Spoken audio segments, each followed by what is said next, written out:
একবার ফোন করে কথা বলে নে না প্লিজ। কেউ কি এমন করে? এত ভালোবাসি তবু তোর মনে জাগে না সোহাগ।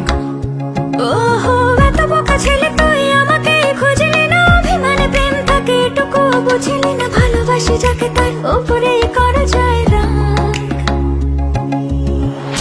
ঠিক আছে, রাগ কমলে ফোন করিস, তোকে গান গেয়ে গেয়ে ঘুম পাড়াবো। কাল সন্ধে দেখা করিস, তোর প্রিয় ফুল হাতে নিয়ে দাঁড়াবো। এত ভয় পেয়ে ভুল করিস, তোকে একলা ফেলে কি আমি পালাবো? তুই কেন যেমন করিস? রাগ কমে গেলে ঠিক তোকে জানাবো। তুই এত সহজেই শুধরে যাবি না জানি, তাই হতেই হয় আমাকে অভিমানী। তোর ফোন না এলে ঘুম নামে না।